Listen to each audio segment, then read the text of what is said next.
We want full-fledged membership in the Black Panther Party, and none of that okay sugar as long as you play the background getting my beer and rubbing my feet bullshit either. You dig? This program contains subject matter and language that may be disturbing to some viewers. Viewer discretion is advised. Beatboxing is a form of percussion primarily involving the art of mimicking drum sounds using one's mouth, lips, tongue, and voice. Beatboxing today is closely intertwined with hip-hop culture and is often referred to as the fifth element of hip-hop. Human beatboxing in hip-hop originated in the 1980s. Its early pioneers include the infamous Doug E. Fresh, the self-proclaimed first human beatbox, Darren Robinson of the Fat Boys, also known as Big Buff, who helped perfect many beatboxing techniques, and Biz Markie, who contributed significantly to beatboxing's proliferation. But did you know there was a famous beatboxer who, despite not making it as a beatboxer, instead found success as an actress? Dana Elaine Owens was born in Newark, New Jersey on March 18, 1970. She was the daughter of Rita LeMay, a teacher, and Lancelot Amos Owens Sr., a police officer. While still young, she attended Essex Catholic Girls High School in Irvington. She soon moved and graduated from Irvington High School.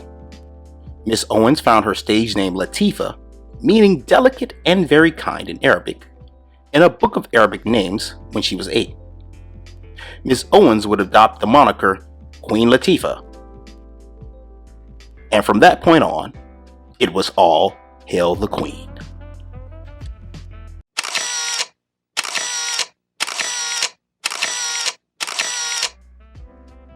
At an early age, it was clear the Queen excelled at both acting and singing.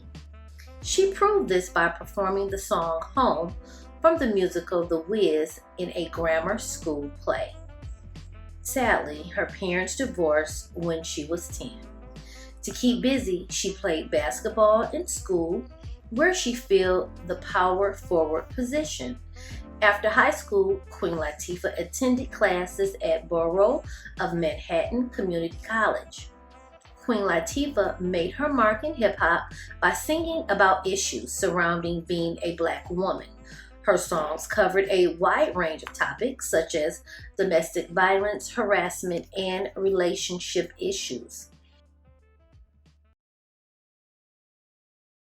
As mentioned before, she began beatboxing for the hip-hop group Ladies Fresh and was an original member of the Flavor Unit. While steadily climbing the hip-hop scene, someone gave her recording to Fab Five Freddy, the host of Yo MTV Raps at the time. One song got the attention of Tommy Boy Music employee Dante Ross. He signed Queen Latifah in 1989 and issued her first single, Wrath of My Madness.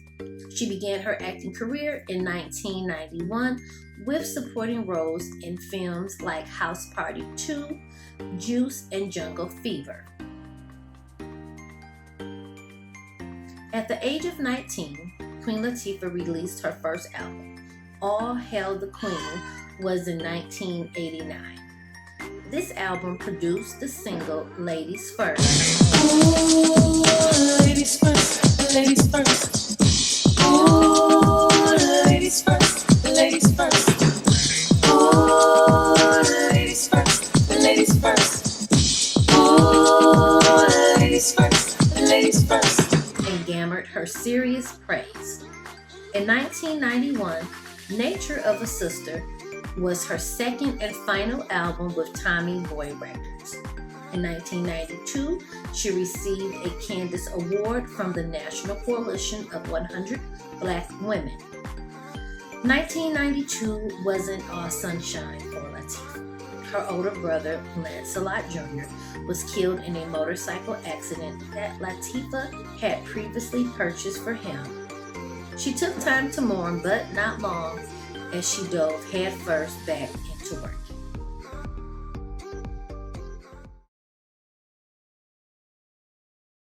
In 1993, the Queen had a starring role on Living Single, one of Fox's popular sitcoms at the time. The show gained high ratings and ran all the way to 1998. The Queen would stay busy as her third album, Black Rain, was released in 1993. The album spawned the singles UNITY and Weekend Love, which became massive hits among young women.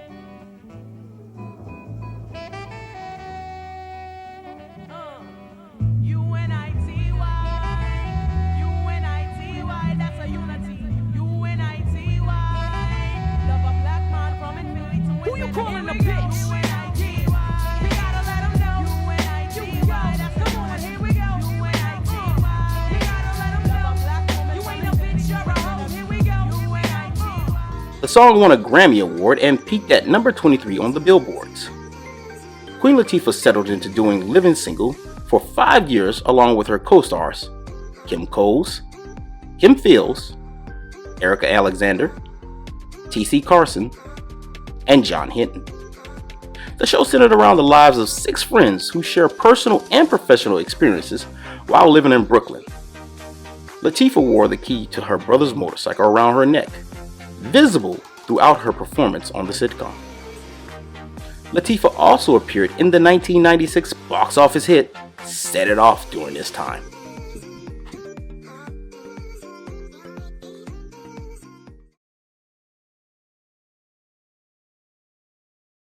When Living Single ended, Queen Latifah quickly got back to work in the studio.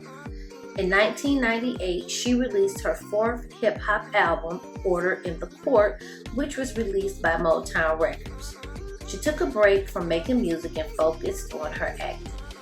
She was given her own talk show, The Queen Latifah Show, from 1999 to 2001. In 2003, she had a breakout role where she starred with Steve Martin in the film Bringing Down the House. The film was a major success at the box office and solidified her place in the cinematic realm.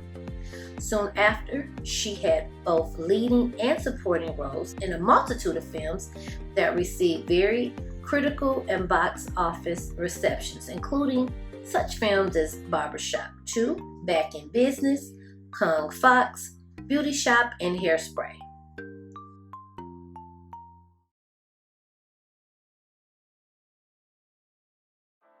After Order in the Court, Latifah shifted primarily to singing soul music and jazz standards.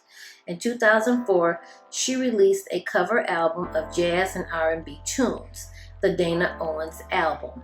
In 2006, Latifah voiced Ellie, a friendly mammoth in the animated film Ice Age: The Meltdown, her first voice appearance in the animated film, and appeared in the drama Stranger Than Fiction. Later that year, Latifah appeared in a romantic comedy drama entitled Last Holiday alongside LL Cool J. Many people in America will remember her fondly in this role, as she portrayed a humble store assistant who has a rare brain condition and only a few weeks to live. She promptly decides to spend her last funds on a luxury holiday in Europe before she dies.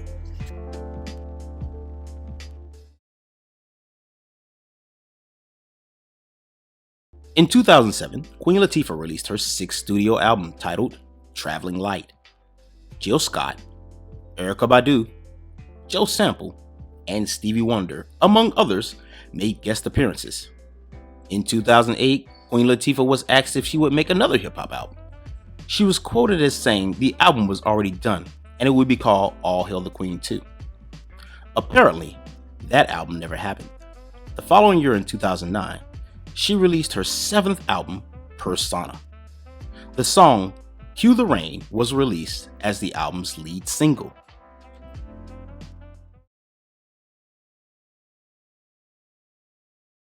From 2010 to 2014, the Queen focused mostly on film and television.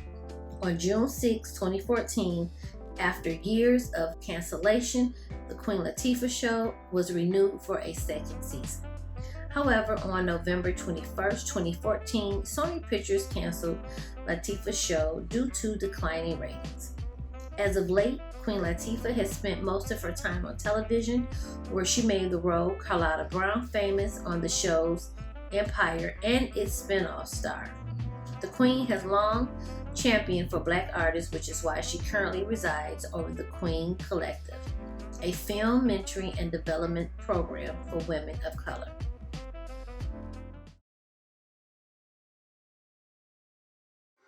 In her many years of singing, acting, and performing in general, Queen Latifah has displayed poise and grace in an industry that doesn't always take kindly to young artists.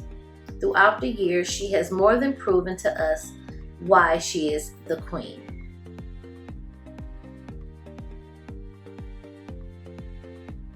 From us to you, thank you, Miss Owens, and continue to bless us with your work.